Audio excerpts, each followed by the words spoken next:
Norman Maclean's A River Runs Through It is a favorite book of mine.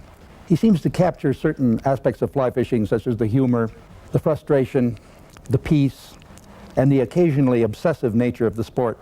He writes about his father, a Presbyterian minister, and also a dedicated fly fisherman. My father, he writes, was very sure about certain matters pertaining to the universe. To him, all good things, trout as well as eternal salvation, come by grace, and grace comes by art, and art does not come easy. Well, neither do big steelhead trout in Idaho. There's a certain mystique about steelhead fishing that probably isn't there for fishing for brown or rainbow trout, for instance. I think there's a little more of an art to it. There's certainly a lot rarer fish, so it's the opportunity to catch one and the chance of catching one is a lot smaller, and that certainly increases the attraction to catch a fish of that kind of size. Native steelhead return to Idaho in the fall after 1 to 3 years spent in the ocean feeding.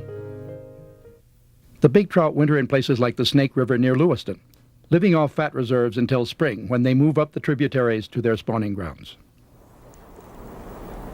But in the meantime, they encounter the gauntlet of anglers coming to Idaho from all over the country with steelhead fever. This is one of the premier places in North America for steelhead, one of North America's premier large trout. I'm going to see if I can find some. Colorado angler George Jensen's chances of finding one are much improved over last year. At last count, the number of steelhead crossing Lower Granite Dam was 85,000, twice the number of last year's run. But even the best trout fisherman may need to modify his technique to land a steelhead. Trout fishermen, fish with logic, or at least they think they fish with logic, and they're thinking about what the fish is feeding on and everything like that. And when you're dealing with steelhead, you're dealing with a fish that hasn't really fed actively since it left the ocean.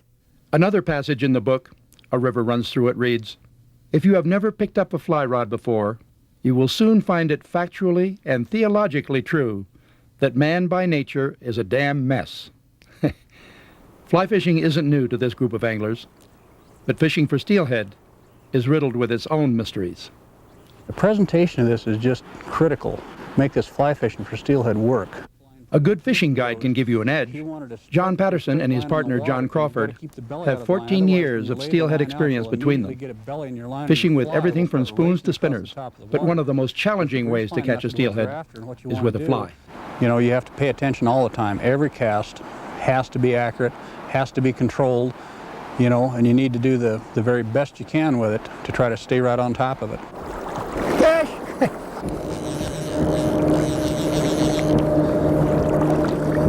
He's a hot little bugger. You know that it isn't something else. It's solid. It's really, and you feel real weight for a second, then sort of a little hesitation, and depending on the fish, the hot fish will really take off then. I couldn't believe it. I only put out about a 30-foot cast, and it took it right in the swing. Well, this fish might go 26 inches. Not quite a 40-incher. He's definitely a hatchery fish and got the dorsal down on him, got the ad fin clipped off of him for sure. A missing adipose fin means that it's not a wild fish, but was raised in one of Idaho's 4 steelhead hatcheries.